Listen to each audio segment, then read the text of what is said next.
আসসালামু আলাইকুম রহমতুল্লাহ বরকাত। ফিতনা আরবি শব্দ, কোরআনিক ওয়ার্ড, হাদিসের শব্দ। মানে কি? ফিতনার কমন যেই অর্থ সেটা হলো আল ইবতিলা ওয়াল ইখতিবার, পরীক্ষা। ফিতনা মানে হলো পরীক্ষা। কোরআনে আল্লাহ বলছেন বিসমিল্লাহির রহমানির রহিম আলিফ লাম মিম আহাসিবান নাসু আইয়ুতরাকু আইয়াকুলু আমান্না ওয়া হুম লা ইফতানুন ওয়ালাকাদ ফাতান্নাল্লাযীনা মিন ক্বাবলিহিম ফালায়ালামান্নাল্লাহুল্লাযীনা সাদাকু ওয়া লায়ালামান্নাল কাযিবিন। আল্লাহ বলছেন আলিফ লাম মিম আহাসিবান নাস, মানুষ কি ধারণা করে নিয়েছে যে আইয়ুতরাকু, তাকে ছেড়ে দেওয়া হবে শুধু এইটুকুন বলার কারণে, আইয়াকুলু আমান্না, আমরা তো ইমানদার, আমরা তো মুসলমান হয়েছি, এইটা বললেই তাকে ছেড়ে দেওয়া হবে। ওয়া হুম লা ইফতানুন, তাদেরকে পরীক্ষা নিরীক্ষা করে যাচাই বাছাই করে টনটনায়া বাজায় বাজায় দেখা হবে না। আগেকার দিনে দেখতাম, এখন তো বিভিন্ন রকম আধুনিক সরঞ্জাম। আগে মানুষ মাটির হাড়ির মধ্যে পাক করতো, যে মুরব্বীরা কইতে পারবেন, মাটির হাড়ির মধ্যে ভাত পাক করতো, মাটির হাড়ির মধ্যে যাবতীয় সবকিছু, মাটির কলসির মধ্যে পানি থাকতো, সবকিছু।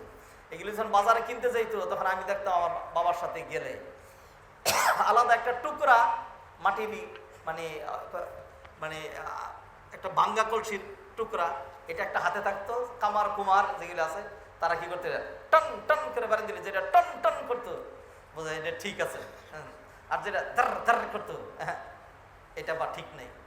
তো এটা হলো ওই যে কুমারদের বাজানোর সিস্টেম। বাজায় দেখে নেন, টনটনায় দেখে নেন, টুকা দিয়ে দেখে নেন, এরকম। তা আল্লাহ সুবহানাহু ওয়া তাআলা বলছেন যে তুমি খালি কইবা কটুটি সামনে করছো, এই জন্য মানুষ নিয়ে নিবে না বাজায়া, আল্লাহ বাজায় দেখবে। তুমি বলছো আমি ইমানদার, তোমাকে ছেড়ে দেওয়া হবে না, তোমাকে পরীক্ষার সম্মুখীন করা হবে। পরীক্ষার মাধ্যমে, যেমন স্টুডেন্ট, আমি মেট্রিক পাস করেছি, 10 বছর পড়েছি, আমাকে চাকরি দিয়ে দেন, জি না, তোমাকে মেট্রিক পরীক্ষার সম্মুখীন হইতে হবে। এরপর আরো 2 বছর পরে আমি ইন্টার করেছি, করেছি করলে কাজ হবে না, ইন্টার পাস হইতে হবে, এবার আরেকটা পরীক্ষা দাও। এরপরে আরো 2 বছর পড়ার পরে ডিগ্রি, আর 4 বছর পরে অনার্স, এরপরে মাস্টার্স, এমফিল, ডক্টরেট, এরপরে বিসিএস। এইগুলির মাধ্যমে সরকার বাজায় দেখে যে আসলে কোনটার কি আছে, মাথা আছে। যদিও আমাদের দেশের সবচেয়ে বড় যে মাথা, ওই মাথার নাম হলো মামু। আমাদের দেশের সবচেয়ে বড় যে মাথা, ওই মাথার নাম হইল মামু। মামু দুইটা, মামুর অর্থ দুইটা, একটা হলো টাকা, এটা হলো মামু, আর একটা হলো চ্যানেল, এটা হলো মামু। মামু দুইটা, এইটা দিয়ে সব হয়।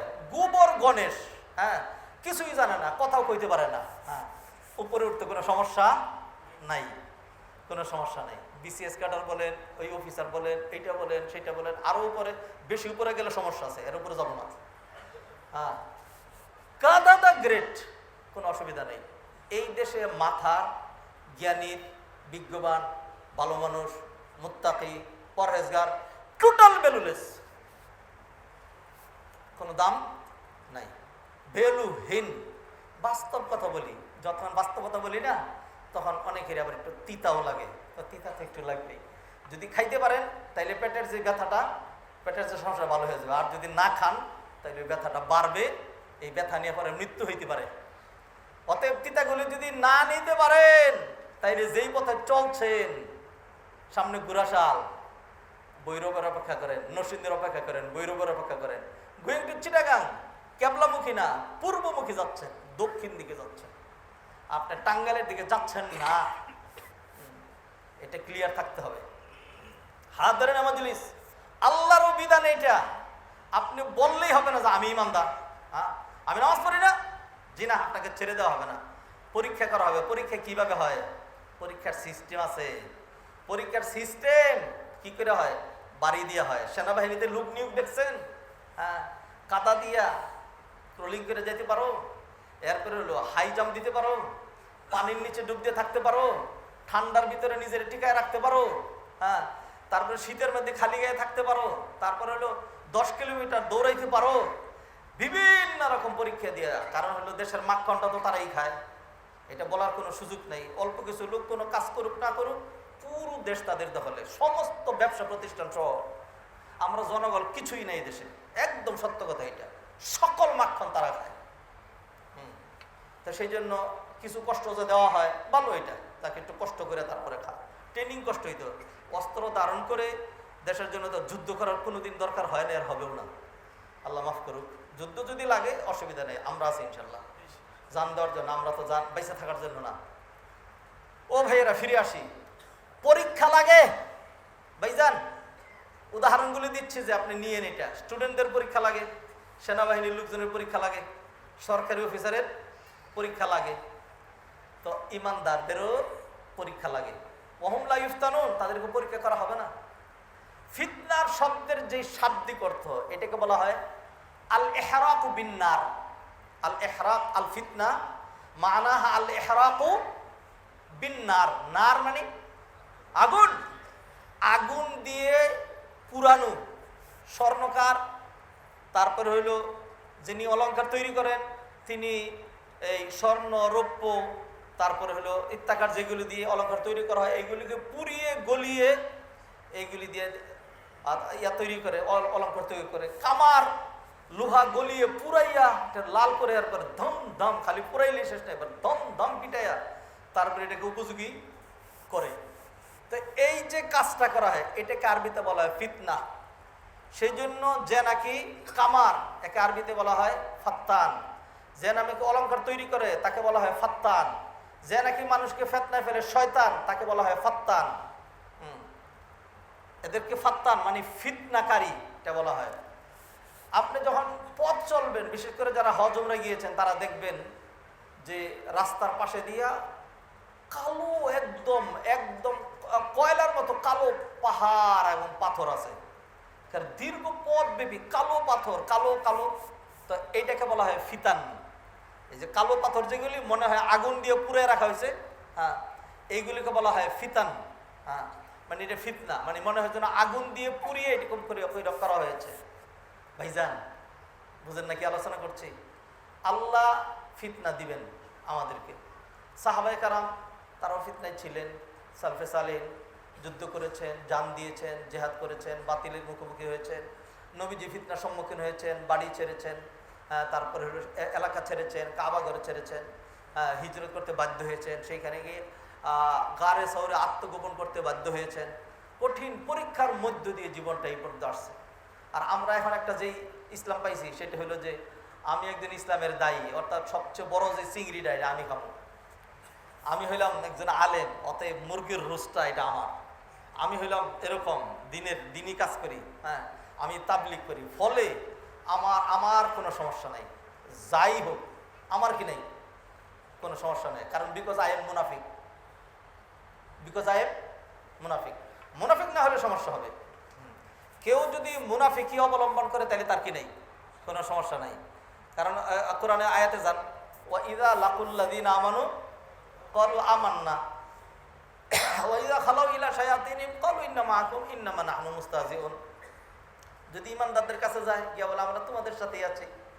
যেমন কিছু আলেমদেরকেও দেখছি একদম বাতিল, যাদের ঈমান নাই, যারা ইসলামের বিরুদ্ধে কথা বলে, হ্যাঁ, এদের সাথে আমরা তোমাদের সাথে আছি, আমরা তোমাদের সাথে আছি। মুনাফিক, নিঃসন্দেহে মুনাফিক। নামাজ পড়ে তো মানে মুনাফিক, মুনাফিকরা নামাজ পড়তো, হ্যাঁ মুনাফিক।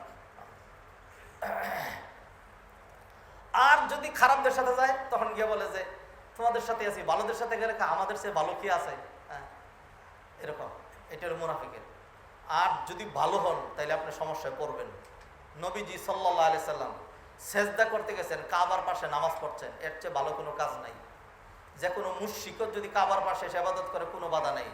কিন্তু উকবা ইবনে আবি মুআইদ উটের নারী বুড়ি আরো কয়েকজনকে নিয়ে এসে আস্ত নারী বুড়িটা নবীজির মাথার উপরে রেখে দিয়েছে সেজদার মধ্যে। নবীজি সাল্লাল্লাহু আলাইহি সাল্লাম, আপনি বলেন নবীজি যখন সেজদা দিতে গেছিলেন কারে খামসা দিছিলেন, কারে গুদা দিছিলেন? নবীজির মাথায় উটের নারী বুড়ি আসলো কেন? আর আমার মুখে বড় সিগড়ি আসে কেন? বুঝেন না? কারণ ক্লিয়ার, বুঝতে হবে আপনাকে। আপনি যদি রাইট ওয়েতে চলেন, যারা লেফটিস্ট তারা আপনার বিরুদ্ধে চলে। আর আপনি যদি লেফটে চলেন, যারা রাইটিস্ট তাদের ভালোবাসা, তাদের সক্ষতা আপনি পাবেন না। আর যদি এমন হয় যে আপনাকে পছন্দ করে কে কে, আমি এমন এক খতিব, হ্যাঁ, আমারে সবাই পছন্দ করে, বিকজ আই এম মুনাফিক খতিব, হ্যাঁ, এই জন্য সবাই পছন্দ করে। তো খতিব যদি এরকম হচ্ছে সবাই পছন্দ করে তাহলে মুনাফিক, আলেম যদি এরকম হয় সবাই পছন্দ করে তাহলে মুনাফিক, দায় যদি এরকম হয় সবাই পছন্দ করে তাহলে মুনাফিক। নবী মুহাম্মদ রাসূলুল্লাহ সাল্লাল্লাহু আলাইহি সাল্লামকে সবাই পছন্দ করে নাই। সম্মানিত ভাইয়েরা, ফিতনার ফিতনা, আমার আপনার কাজ একটাই, এই ফিতনার মধ্যে আমাকে পাশ করতে হবে। আল্লাহ সুবহানাহু ওয়া তাআলা কেন ফিতনা দেন? ফিতনা না দিলেও পারতেন, ইন্নাল্লাহ আলা কুল্লি শাইইন কাদির। আল্লাহ ফিতনা দেন পরীক্ষা করার জন্য। ফিতনা হলো আল ইহরাক বিন নার, আগুন দিয়ে জ্বালায়া পুরাইয়া এটাকে খাঁটিটা রাখা আর যেটা ভেজাল সেটা ফেলে দেওয়া। আল্লাহ বলছেন ওয়ালিয়ুমাহহিসাল্লাহুল্লাযীনা আমানু ওয়া ইয়ামহাকাল কাযিবিন আম হাসিবতুম আন তাদখুলুল জান্নাহ ওয়ালাম্মা ইয়ালামিল্লাহুল্লাযীনা জাহাদু মিনকুম ওয়া ইয়ালামাস সাবিরিন।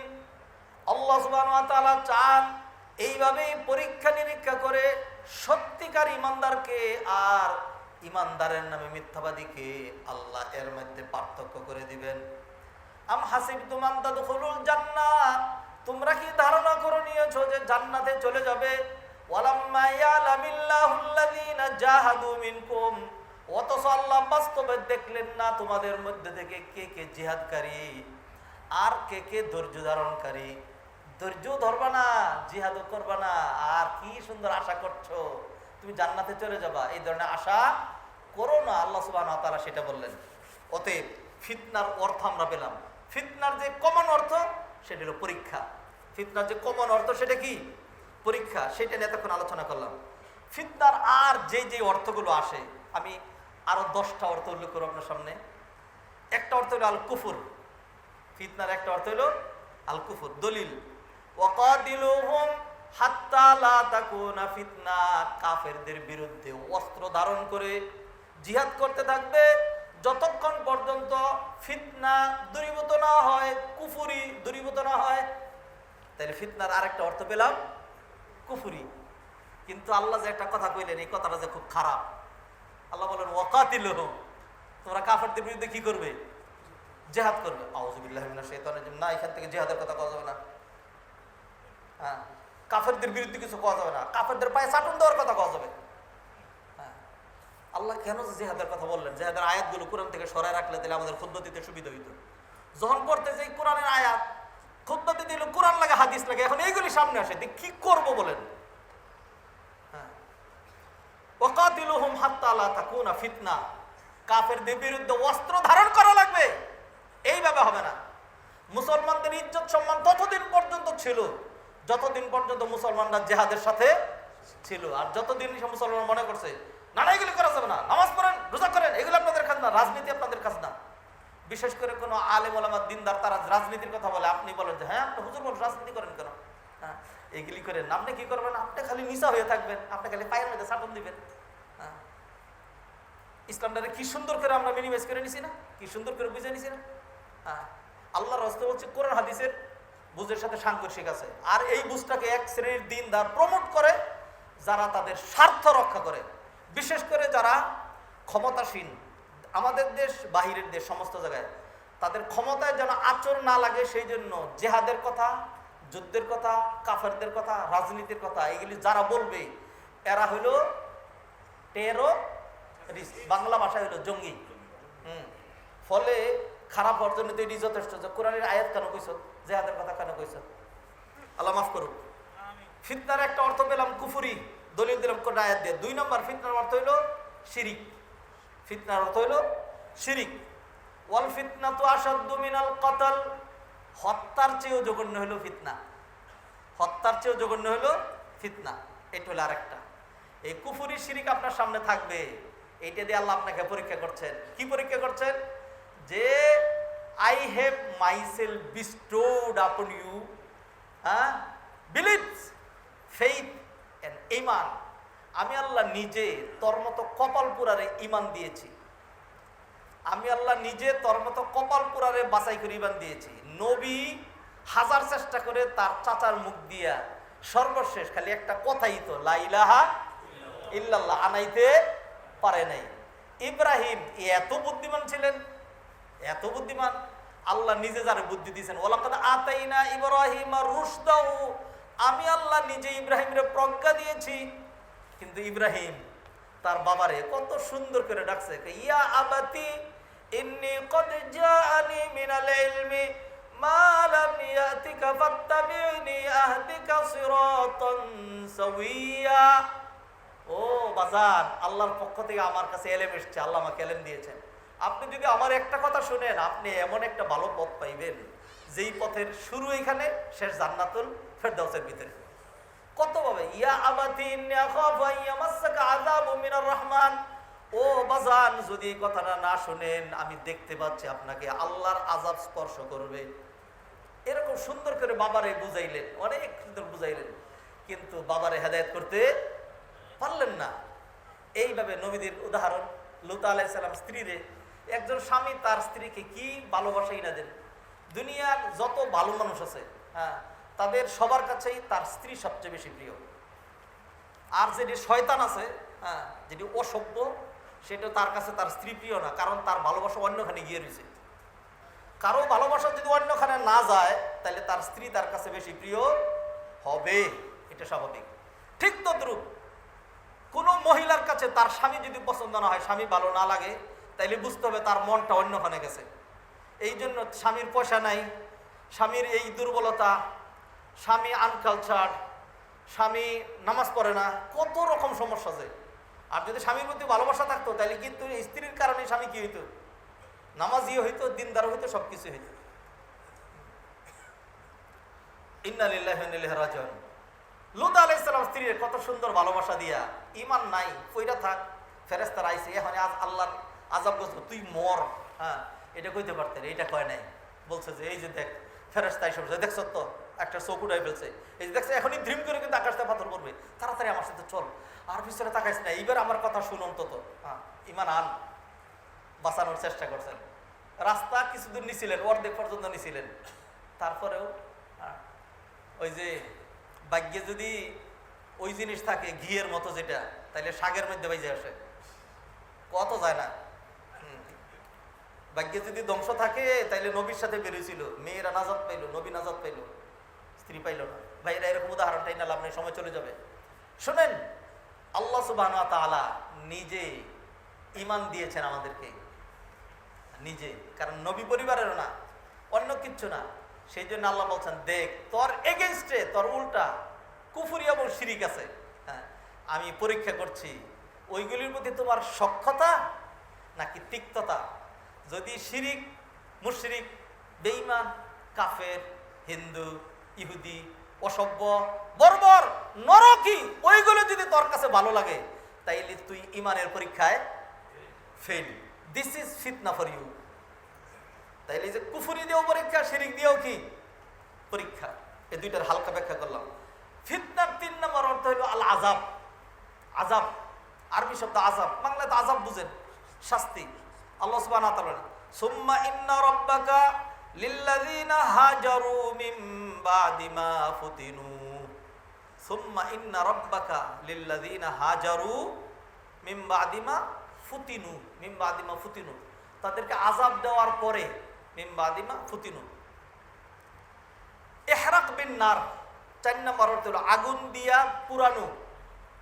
কোরআনের আয়াত সূরা বুরুজের মধ্যে, বিসমিল্লাহির রহমানির রহিম, ওয়াস সামাই যাতিল বুরুজ ওয়াল ইয়াউমিল মাউউদ ওয়া শাহিদিন ওয়া মাশহুদ। আর একটু পরে আল্লাহ বললেন, ইন্নাল্লাযীনা ফাতানুল মুমিনিনা ওয়াল মুমিনাত, যারা ঈমানদারদেরকে আগুন দিয়া পুড়িয়েছে, ফাতানুল মুমিনিন, ঈমান আনছে, সেই অপরাধে বিশাল বড় অগ্নিকুণ্ড তৈরি করে একের পর এখানে ফেলেছে। বিশাল বড়, মানে তাফালের মধ্যে, বিশাল বড় তাফালের মধ্যে তেল গরম করে সেইখানে একের পর একজন করে ফেলেছে। হ্যাঁ, এই তেলের মধ্যে পুরো এটা আগুন দিয়া, আর ডাইরেক্ট আগুনে ফেলানো সেটা আগুন দিয়া।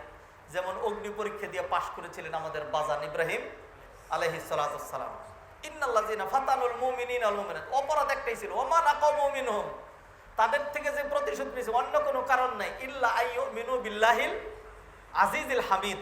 হ্যাঁ, যেহেতু পরাক্রমশালী আল্লাহর প্রতি ঈমান এনেছে সেই জন্য। তাইলে ফিতনার আরেকটা অর্থ হইল আগুন দিয়ে পুরানো। 5 নম্বর অর্থ আল হালাক, ধ্বংস। ধ্বংস। আল্লাহ বললেন ওয়ালাকিন্নাকুম ফাতানতুম আনফুসাকুম, কিন্তু তোমরা নিজেরাই নিজেদেরকে ফিতনা ফেলে দিয়েছো। আয় আহলাকতুমুহা বিল আযাব, অর্থাৎ নিজেরাই নিজেদেরকে নিজেদের জন্য আযাব, ধ্বংস টেনে এনেছো। 6 নম্বর অর্থ হলো আল কতল। 6 নম্বর অর্থ হলো আল কতলু। ফালইয়াহযারিল্লাযীনা ইউখালিফুনা আন আমরিহি আন তুসিবাহুম ফিতনাতুন আও ইউসিবাহুম আযাবুন আলীম। যারা আল্লাহ এবং আল্লাহর রাসূলের আদেশের উল্টা করে তারা যেন সাবধান হয়, যে কোনো মুহূর্তে কিন্তু তাদের জীবন চলে যেতে পারে। জীবন চলে যেতে পারে। জীবন আল্লাহর পথে থেকে গেলে তো জীবন গেলেই সার্থক। আল্লাহর পথে থেকে জীবন গেলে এই জীবন গেল মানে সার্থকতা শুরু হলো। আর আল্লাহর বিপথে গিয়ে যদি জীবন যায় তাইলে কি শুরু হয়ে গেল? আযাব শুরু হয়ে গেল। ফিতনার আরেকটা অর্থ হলো as-সিহর, জাদু। ফিতনার আরেকটা অর্থ আল বালবালা ওয়াল ইত্তিরাবাত, অস্থিরতা, সামাজিক অস্থিরতা, আর্থিক অস্থিরতা, রাজনৈতিক অস্থিরতা, যেটা আমাদের সমাজ ছাড়া অন্য সবখানে আছে। রাজনৈতিক অস্থিরতা, আর্থিক অস্থিরতা, তারপরে হলো ইজ্জত নিয়ে অস্থিরতা, মেয়ে নিয়ে অস্থিরতা। হায় আল্লাহ, কি হবে? মানুষ তো এখন ভয় পাচ্ছে সেই জাহিলি যুগের মতো। আবার ওরকম মেয়ে সন্তান হইলে কি মাইরে ফেলবো? হ্যাঁ, কারণ নিজের ঘরের মধ্যে তো নিরাপদে থাকে না। আর যারা এদের ইজ্জত মারে, হ্যাঁ, স্বীকার করে, এদেরকে যদি শাস্তি দেওয়া হয় তাহলে নাকি এটা মধ্যযুগীয়। যে বলছে যত বড় ক্ষমতা ধরো হোক, এটা বলার সাথে সাথে কাফের হয়ে গেছে। ওর নাম এহলাকুদ্দিন, দিন ধ্বংস করা, হালাকুদ্দিন। যে কেউ কোরআনের আইনটাকে মধ্যযুগে বলছে ও কাফের। আমার ছোট্ট মেয়ের ইজ্জত চলে যায়, আর যে তার ইজ্জত নষ্ট করলো, স্বীকার করলো, দর্শন করলো, রাষ্ট্রীয় আইনে বলে তার ফাঁসি হবে, ইসলামী আইনে বলে তার মৃত্যুদণ্ড দিতে হবে। আর আপনি সেটাকে মধ্যযুগে আখ্যা দিলেন। আপনার চাইতে বর্বর নিকৃষ্ট কোনো মুসলমান হইতে পারে না। মুসলমান না, আপনি বেঈমান, আপনি মুনাফিক। ফিতনার আরেকটা অর্থ হলো আদ-দালাল ওয়াল ইসিম। আদ-দালাল ওয়াল ইসিম, পথভ্রষ্টতা এবং গুনাহ। সর্বশেষ মিথ্যার যে অর্থটি বর্ণনা করে আজকে শেষ করতে চাই, সেটা হলো আল ইজাব বিশ-শাই ওয়াল মাইলু ইলাইহি। কোনো জিনিসের প্রতি খুব ঝুঁকে পড়া, হ্যাঁ, খুব ভালো লাগা, খারাপ কোনো কিছু, খারাপ জিনিস অথবা ভালোটাও, হ্যাঁ, ব্যাখ্যার মতো সময় নেই। ফিতনার যেই ইসতিলাহি পারিভাষিক অর্থ, এটা বলে আজকে খুতবা শেষ করব। সেটা হলো ইবতিলাউল আবদি ওয়া ইখতিবারুহু, কোনো বান্দাকে পরীক্ষা করা, ফিল খাইরি ওয়াশ শাররি, ভালো দিয়েও মন্দ দিয়েও, বিগরতি তামহিসিহি, তাকে যাচাই বাছাই করে দেখার জন্য, বিশাদাইদিত তাকলিফ, কঠিন কঠিন বিষয়াদি দিয়া, এবাদত দিয়ে, এতাআত দিয়ে, আনুগত্য দিয়ে, বিপদ দিয়ে, আপদ দিয়ে, যে সে কি ধৈর্য ধরে কিনা, ভালোতে থাকে কিনা, খারাপ থেকে ফিরে আসে কিনা। এইটা হলো ফিতনার পারিভাষিক অর্থ।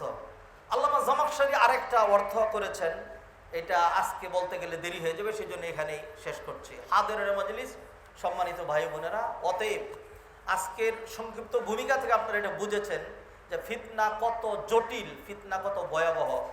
বাঁচার উপায় এক কথায়, বাকিগুলো ডিটেলস করব পরে। নেক আমলে খুব দ্রুত, নবীজি যেমন বলেছেন বাদিরু বিল আমালি ফিতানান, আর দেরি নয়, নেক আমল কি শুরু করো। অতএব আপনাদেরকে কোনো রাষ্ট্রীয় প্রতিষ্ঠানের দিকে, কোনো রাজনীতির দিকে, কোনো অর্থের দিকে, কোনো অন্য কোনো ক্ষমতার দিকে, লোভ লালসার দিকে ডাকছি না, ডাকছি নামাজের দিকে, রোজার দিকে, উত্তম চরিত্রের দিকে, দ্বীনের দিকে, আখলাকের দিকে, মৃত্যুর দিকে, আখিরাতের দিকে।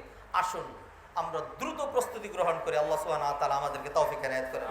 আকুলু কওলি হাযা ওয়া আস্তাগফিরুল্লাহ লি ওয়া লাকুম ওয়া লিসাইরিল মুসলিমিন ফাস্তাগফিরুহু ইন্নাহু হুয়াল গফুরুর রাহিম।